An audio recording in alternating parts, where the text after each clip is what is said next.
Hello everyone and welcome to another episode of Matthew Answers the Internet.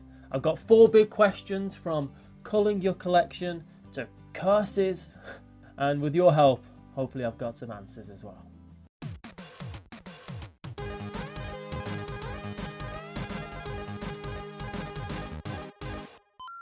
But the first question this month is, are there any games that you used to hate that you now love? I feel like I can do one better than just singular games that I used to hate and now I love, and go for a whole genre of games, which is co-op games. I used to be against co-op games. I like sitting down and solving my puzzle, doing my thing, getting the best wheat field available and winning. That's what I like in games, solving my own puzzle. In co-op games, I felt like didn't do that. And it's not like I had bad experiences playing co-op games, but I decided, I'd made this thought in my head, I'd come to a conclusion that I didn't like co-op games. Now, this conclusion did not make any sense, because firstly, The Crew is my favourite game of all time, which is a cooperative trick-taking game, though I kind of always felt of it as a trick-taking game before it was a co-op game. For the same reason I like Hanabi, which is a cooperative game, but it's more of a deduction kind of game as well, where you shout at people for not remembering things that you told them minutes ago. It's a great game. But I played Pandemic Legacy Season 0, just the prologue with Paula, and I ended up, and at the end of it, I said, man, I really enjoyed that. That was good. And then I played Pandemic, the base game, with Rodney and Paula for a stream, and at the end of that I thought, yeah, that was really fun. I had a really good time doing that. I kept on finding myself being really surprised that I enjoyed a co-op game. So co-op games have changed in my mind games that I thought I don't like this into something that I'm now, an avenue has opened up and I'm looking at co-op games that I had by and large ignored in the past. Which is kind of exciting. It's a fun thing. It's like, ooh, there's a whole new bunch of games out there that have always been out there that I've been ignoring. There are going to be games out there that you don't like. And there's not a lot that can be done about that. And there's nothing wrong with not liking a game. But I was really happy to have found a whole genre of games that I had decided I did not like and then realised that I'm an idiot.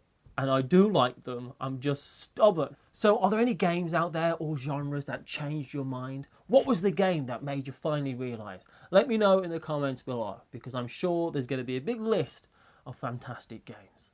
This episode is made possible in part by Lords of Ragnarok from Awakened Realms, a robust runic rampage of truly epic proportions.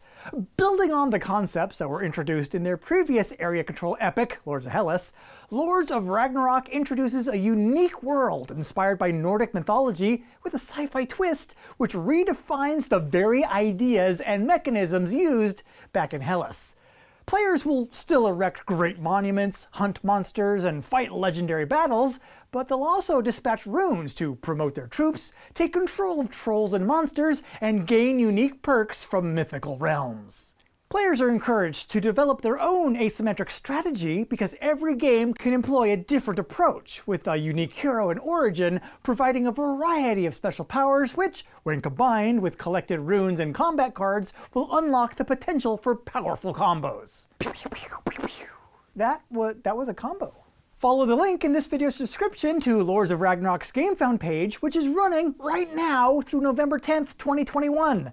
Backing this game could be your source to enforce a Norse course. Sorry. Let's just go back to Matthew now, who has a much better way with mouth noises, words, the speaking. Matthew. Pew, pew. The next question is, when is it time to cull your collection? Culling your collection, getting an amount of games down to a different, smaller amount of games based on parameters that only exist in your mind. When is it time to do that? The answer, of course, everybody realizes, is when you want to do that. No one to tell you what to do. It's your collection. Lay off. But when is it, if you've got that feeling, that oppressive feeling of, I have too many games, I'm surrounded, I can't get these played, and a pressure, and it starts looming over you. If you have those feelings, then I think you probably should start thinking about shedding a bit of excess board game weight. The problem I'm running into is just space, places to put these boxes of cardboard that are sometimes bigger than they need to be. Shelf present be damned, we know they're too big, but still. And there's two modes of culling that I'm aware of. Well, there's three if you just randomly select games and decimate your collection. 1 in 10 must be burned. But the two that I think of are is it the Swedish death model of game culling and the Maria Kondo popularized version of game culling. This Swedish death model kind of relates to the fact that when you are no longer with us, you need to have already got rid of all the stuff so that the people who come after you, your family and loved ones, don't have to get rid of that stuff on your behalf. It's a way of not burdening your family. And we can take that and extrapolate that just a little bit to be slightly less morbid and just think, are there any of these games that you don't want people to inherit maybe? And we're thinking in broader abstract terms here. We're not thinking really of people inheriting your games. I'm going to be buried with mine. But those games that you think, would I want this game passed on?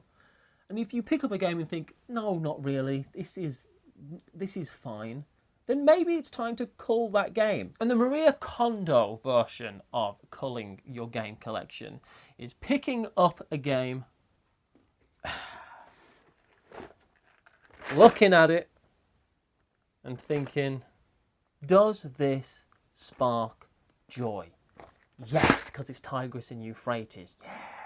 The way that I've kind of worked out culling my collection is looking at a game, picking up a game and thinking, would I pick this game up off the shelf to play instead of these games? Are there any of those games that stay on your shelf because you always pick a different game instead of that? Do you have a social deduction game on your shelf, but you always end up playing this other social deduction game? Those are the games I think you can just go, would I really miss having this game in my collection? Because I always overlook it, and these are the risks we're all going to take. There's going to be a game that you get rid of and then go, man, I wish I hadn't got rid of that game. And there are definitely games that I keep that I don't particularly like because I know my brother really likes that game. And for me, that's worth playing. I'd always rather play a game that someone else wants to play because they really want to play it than force someone to play a game that I really want to play. Culling your collection is hard, and sometimes you just know when you know that some games need to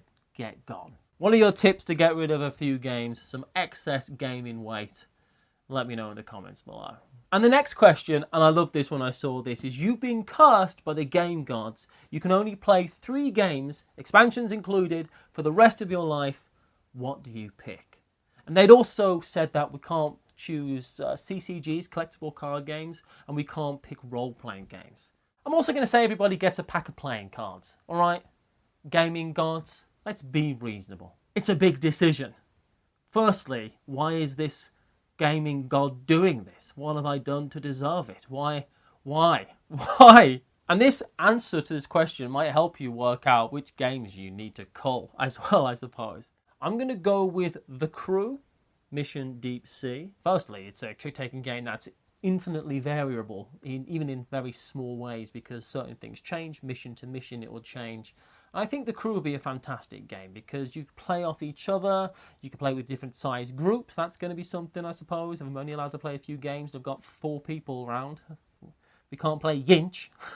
And I feel like the trick-taking elements of that game and the randomness and the chance and the luck that's also there, as well as the strategy and the different strategies you'd have to have for the different missions that you're on, I think that would be pretty replayable for the rest of my life. The next game I'm going to choose is Lost Cities. If I'm allowed all expansions, I'm going to count sequels again and take all the versions of Lost Cities, and I'm going to include Keltis in there because I can, because this is hypothetical. It is also one of my favourite games, that does help. But it's always interesting because you can always be absolutely annihilated by your opponent. Because I play games of Lost Cities where I've done really well, and then I've gone overconfident and played again and been absolutely eaten alive. I suppose, again, if I do allow people to have a pack of playing cards, you could just play Lost Cities anyway with a pack of playing cards, change the rules up a bit, and then pick another game. But let's not cheat the gaming gods too much. They've only got so much before their vengeance becomes ever stronger. And the last game I would pick would be Fire in the Lake, which is a GMT coin game. It's a bit of a daunting game, and I feel like eventually, if I've got to play it over and over and over again, I'm going to eventually know all the rules off by heart. That has to happen. Even I can maintain that in my brain, surely. But I feel like a big game like that, with dramatic twists and turns, luck again with what cards come out when, but deep strategy that can change over and over. I could have chose a big, heavy Euro game, but I chose a war game as well for the player interaction, the ridiculousness of situations that you can find yourself in, the depth of strategy, the different modes of attack and defense, and just those kind of moments where I didn't expect that to happen. I feel like something like Fire in the Lake would be perfect for that. Also, it's soloable, which I think would probably factor in at some point. So, you've been cursed by the gaming gods. You're only allowed 3 board games for the rest of your life. What are they? Let me know. And the final question I have for everyone this month is, has one play ever been enough to make a game a worthwhile purchase? The first thing that comes to mind with a question like this is legacy games. But even legacy games aren't one play, they're one play through, which can be multiple games. You can play Pandemic Legacy, even if you win every single time, you can play it 12 times. So I think they're not talking about legacy games. Where these are kind of leaning to are the Unlock series, the Echoes, which I've just recently played and really enjoyed, exit games, and I've written down like Chronicles of Crime and Detective. Those are the type of games that really are one and done because the mystery has been unveiled, the secrets have been learned, the story has been told, and then it's done. And you can't really relive that. Those small box games like Exits and Unlocks and stuff are about the same cost as going to see a film for one person. And I think that does make them worth it. Obviously, the value of anything is dependent upon the person buying it and their situations, and I wouldn't be able to make any value judgments on anyone else's behalf. But for me, if I've paid £12 to £15 for an experience that's lasted a few hours and everyone's enjoyed it, I think that's probably money well spent. But there comes a price point where the idea of one and done on a game starts to feel bad. Which is funny because, you know, if I was to buy a game and have 6 people come round to my house or something and we enjoy it for 4, 5, 6 hours of a really wonderful, memorable evening, and that game was 50 quid or 60 quid. It's expensive, but I don't know, I feel like maybe it was worth it. An expensive bottle of whiskey or something like that has got about the same amount of sticking power as a one and done board game, and it's only not worth it when compared to other board games that aren't one and done, that you played as well and enjoyed maybe just as much. That's where the value judgment comes in. I played this game 50 times for £30, and I played this game once for £30, and that's a disparity in value that's difficult to reconcile. I don't think one and done board games are a trend that I would like to see happen in that way, but yeah, probably sometimes it is worth it. What do you think? Let me know about any of the questions that have been posed this episode or any of the answers that I've given. If you want to continue your journey on with Watch It Played, you can follow any of these videos, or maybe they're here. Who can say? But whatever happens, I hope you have a wonderful rest of your day, and I'll see you again soon. Bye everyone.